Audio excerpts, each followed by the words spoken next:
अस्सलाम वालेकुम नाज़रीन। अपोजिशन ने वज़ीर-ए-आज़म इमरान ख़ान के ख़िलाफ़ जब से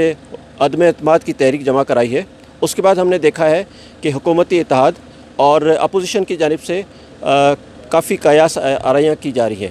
ताहम हमने देखा है कि बहुत कम जो है फैक्ट सामने आ रहे हैं, क्योंकि दोनों फ़रीक़ैन अपोजिशन और हुकूमत अपने कार्ड्स जो है वो चेस्ट के साथ क्लोज़ किए हुए हैं।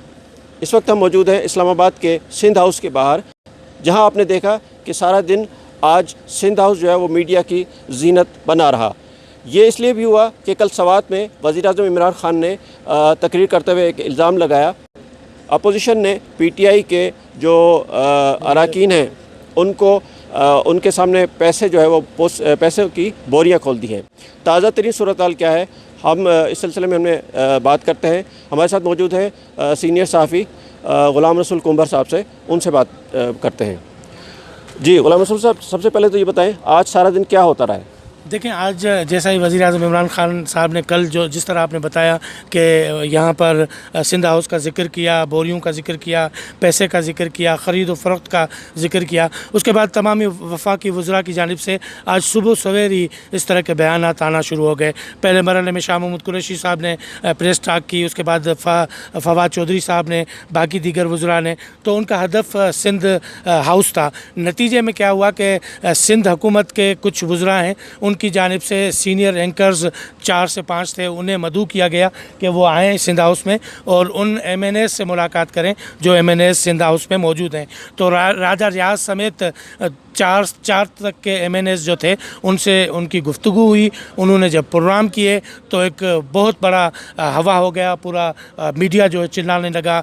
वज़रा को भी ज़ुबान मिल गई और ख़रीद व फ़रोख्त की बातें होती रही। अब जब उनसे बात हुई एंकर्स की तो उन्होंने तो कहा, जो पहले मरहले में राजा रियाज साहब जो हैं वो मीडिया पे आए, उन्होंने कहा कि हम अपनी मर्ज़ी से आए हैं और हम नाला हैं, हमारे जो पिछले 3.5 साल में नहीं सुनी गई जिस तरह की हुकूमत होनी चाहिए थी, बदकिस्मती से वो नहीं बन पाई। नतीजे में हम अब वज़ीर-ए-आज़म साहब के ख़िलाफ़ वोट करेंगे। और जब उनसे पूछा गया कि आप ज़बरदस्ती यहाँ बैठे हुए हैं, तो उन्होंने कहा कि हम अपनी मर्ज़ी से तब आए हैं जब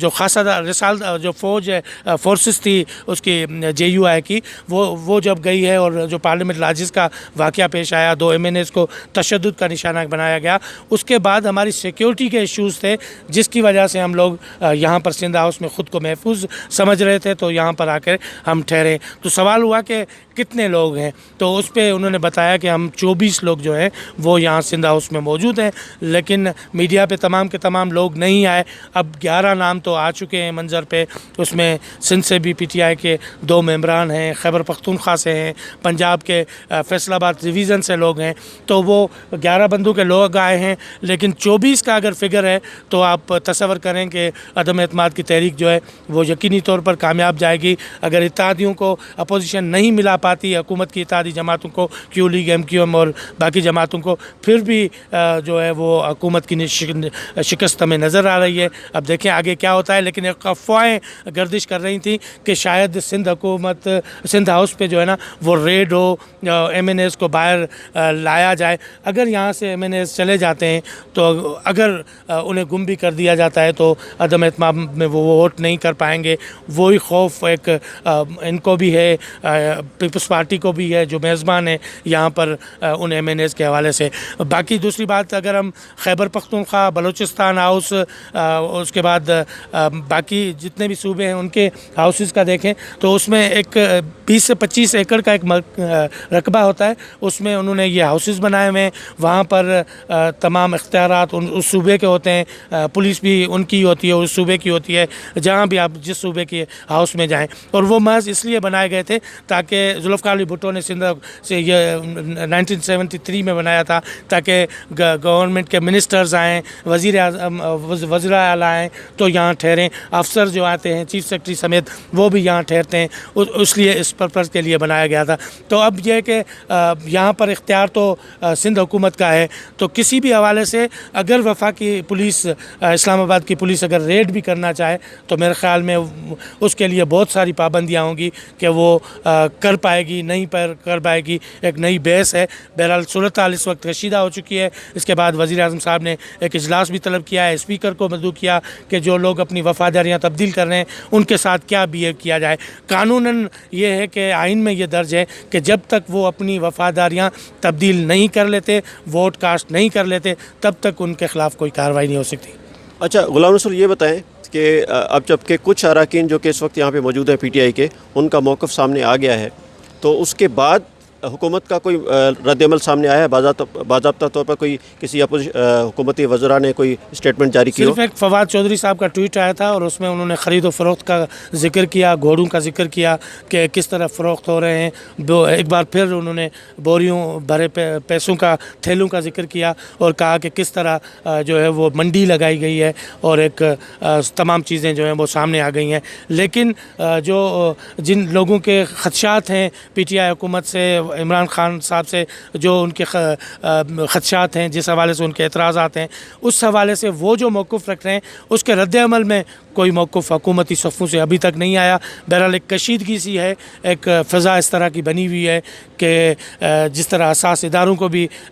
دے دی گئی ہے ذمہ داری کے جو 24 لوگ ہیں ان کی ایکٹیویٹیز میں نظر رکھا جائے، سندھ ہاؤس کے باہر ایکٹیویٹیز پہ نظر رکھی جائے، ان کے فون کال ٹریس کی جائیں، یہ تمام چیزیں وزیر اعظم اجلاس میں ہدایت دے چکے ہیں۔ تو بہرحال دیکھتے ہیں کل کا دن کوئی اہم پیش رفت لا سکتا ہے۔ اچھا غلام رسول، آپ کی چونکہ نظر رہتی ہے اس پہ، ساری صورتحال پر آپ رپورٹ کر رہے ہیں، تو مجھے آپ یہ بتائیں کہ جو اتحادی ہیں حکومت کے، ہم نے دیکھا کہ پرویز الہی صاحب کا ایک انٹرویو آیا، اس کے بعد انہوں نے اگلے دن ایک اور انٹرویو دیا جس میں ہمیں لگا کہ شاید انہوں نے اپنے بات سے کچھ بیک ٹریک کرنے کی کوشش کی ہے۔ آپ کیا سمجھ رہے ہیں اس وقت جو اتحادی ہیں اس میں کاف لیگ ہے، ایم کیو ایم ہے، باپ پارٹی ہے اور پھر جی ڈی اے بھی ہے، جس میں ہمیں فہمیدہ مرزا صاحبہ کا اسٹیٹمنٹ آ چکی ہے کہ وہ ان کے ساتھ ہیں، تو آپ اوورآل کیا دیکھ رہے ہیں جو حکومتی اتحادی ہیں ان کی اس وقت کیا پوزیشن ہے؟ یہ دیکھیں 10-15 دن سے جو ایکٹیویٹیز یہاں پر ہو رہی ہیں، اپوزیشن جماعتیں جا رہی ہیں، حکومت سے ملاقاتیں اتحادیوں کی ہو رہی ہیں، اب تک جو چیز کھل کر سامنے آیا ہے وہ اتحادی جو حکومت کے ساتھ تھے وہ اپوزیشن کے کیمپ میں بیٹھے ہوئے بظاہر نظر آتے ہیں، اور ایم کیو ایم تو کھلم کھلا کہہ بھی چکی ہے کل کہ ہم ساتھ دیں گے۔ اب باضابطہ طور پر اناؤنسمنٹ ہونی ہے، لیکن اناؤنسمنٹ کے حوالے سے باپ اور یہ کیو لیگ اور ایم کیو ایم انہوں نے اکٹھے کرنی ہے، یہ طے کر چکے ہیں۔ پرویز الہی صاحب کا جو موقف پہلے تھا وہ موقف انہوں نے رد نہیں کیا، انہوں نے کہا کہ ہم اتحادی ہیں، اور ظاہر ہے ان کے منسٹر ابھی تک بھی برقرار ہیں اتحادی ہیں، لیکن خان صاحب کو دیر ہو چکی ہے، انہیں کوششیں تیز کرنی چاہیے۔ ہو سکتا ہے وہ بارگیننگ کر رہے ہوں، لیکن جو کیو لیگ کے لیے جو جہاں یہاں پر اپوزیشن کے ہاں جو آسانیاں ہیں یا ان کے لیے پیکیج ہے وہ پی ٹی آئی کے پاس ان کے لیے نہیں ہے، نتیجے میں یہ اس اتحاد میں آئیں گے، اپوزیشن کے ساتھ کھڑے ہوں گے۔ اچھا 28 مارچ آ رہی ہے ووٹنگ ڈے کی، ہم نے دیکھا کہ شروع میں تو اپوزیشن نے ان کا مطالبہ یہ تھا کہ جلد از جلد اجلاس بلایا جائے، لیکن اب اپوزیشن کی طرف سے بھی ایک پرسرار سی ایک خاموشی سی ہے، یعنی انہوں نے اصرار نہیں کیا کہ 28 سے پہلے بلایا جائے۔ اس میں بھی کہیں آپ کو کہیں چیزیں آگے چلتے ہوئے 28 سے پہلے نظر ہوتی ہوئی چینج ہوتی ہوئی نظر آ رہی ہیں؟ جی دیکھیں، بعض چیزیں ایسی ہیں کہ خاص طور پر ہم اگر او آئی سی کا جو اجلاس ہے اسے نظر انداز نہیں کر سکتے، وہ ایک ریاست کی دعوت ہے اور اس میں جس طرح کے لوگ آ رہے ہیں، 23 سے پہلے تو تصور ہی نہیں تھا کہ عدم اعتماد آ جاتی۔ یہ خیال کیا جا رہا تھا کہ کیونکہ 23 مارچ کو وزیر اعظم کی پریزنس اس مارچ میں بھی ہونی ہے، پھر یہاں بھی وزراء ہوں گے، تو 23 تک تو اپوزیشن کو بھی اس کا ادراک تھا، احساس تھا کہ 23 سے پہلے نہیں ہوگا۔ 28 اناؤنس ہو چکی ہے، اس کے بعد بھی 7 دن ایکسٹرا جو ہے وہ اسپیکر صاحب لگا سکتے ہیں۔ تو آج میں سن رہا تھا جو انٹیریئر منسٹر شیخ رشید صاحب ہیں وہ کہہ رہے تھے کہ یہ 21 دن کی کہانی چلی گئی ہے، اب 21 دن بہت دن پڑے ہیں، کچھ بھی ہو سکتا ہے، صورتحال ہم تبدیل کر لیں گے۔ بہرحال 28 سے پہلے تو نہیں ہونا اجلاس، یہ طے ہے۔ 28 کے بعد صورتحال تبدیل ہو سکتی ہے۔ دوسرا اہم پہلو جو ہے وہ اپوزیشن ایک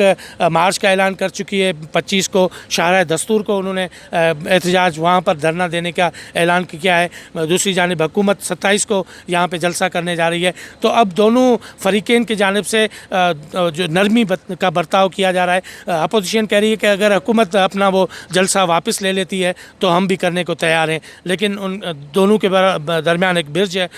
کوئی نہیں بنا، کوئی سیاسی جماعت نہیں بنی، नतीजे में वो चीज़ें अभी तक वो जूं की तूं हैं। मिसाल के तौर पर मैं आपको समझाता हूँ कि डी चौक पे ऐलान किया है PTI ने, और डी चौक पार्लियामेंट हाउस से ज़रा दूर है, लेकिन शार दस्तूर पर अगर मौलाना और PMLN बाकी अपोजिशन जमातें आ जाती हैं और वो 25 को आ जाती हैं, तो नतीजे में जो PTI के मिनिस्टर्स हजरात कह रहे थे कि हम जो हमारे मुनरिफ अरकान होंगे वो इस इज्तिमा से गुज़र के फिर वोट दाने जाएंगे, तो किस तरह उनकी हिम्मत होगी। वो प्लान जो है वो नाकाम होता हुआ नज़र आ रहा है, क्योंकि अगर बाकी अपोजिशन जमातें शार दस्तूर को बैन कर लेती हैं तो PTI के वर्कर 27 को आएंगे, उन्हें आगे आने में दुश्वारियाँ होंगी।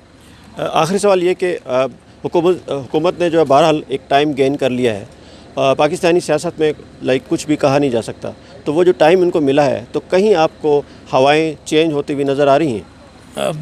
उसमें रोल डिपेंड करता है एम्पायर का, जिसके बारे में अपोजिशन भी कहती है कि इस बार न्यूट्रल है, और मुक़्तदर हल्के जो हैं उनके हवाले से कल परसों हम मौलाना फजल रहमान से ऑफ द रिकॉर्ड गपशप जब लगा रहे थे, तब भी उन्होंने ये तासुर देने की कोशिश की कि अब किसी को कोई कॉल नहीं जाती और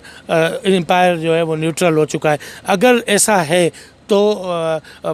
इमरान खान साहब की शिकस्त यकीनी है और अपोजिशन का पलड़ा अब तक जो भारी है वो भारी रहने का इम्कान है। लेकिन अगर पसपर्दा कुछ चीज़ें होती हैं तो पाकिस्तान की पॉलिटिक्स में आपने छांगा मांगा भी देखा था माजी में, इस तरह की प्रैक्टिस अगर की जाती है, गुम कर दिया जाता है MNAs को, ख़ुद अपोजिशन के MNAs जो हैं वो मिसिंग कर दिए जाएँ, तो सूरत हाल तब्दील हो सकती है। इस हवाले से कहा नहीं जा सकता कि सूरत हाल किस तरह बैठेगी, लेकिन अब जो ज़मीनी हक़ाइक़ हमें नज़र आ रहे हैं उसमें अपोजिशन की फतह और हुकूमत की शिकस्त हम देख पा रहे हैं। बहुत शुक्रिया ग़ुलाम रसूल साहब। ग़ुलाम रसूल साहब ने जो हमें बताया उसमें काफ़ी सूरत हाल वाज़ेह है। अब तक के लिए इतना ही, और इसके बाद जो हमें जो भी सूरत हाल मिलेगी हम आपको आगाह करते रहेंगे।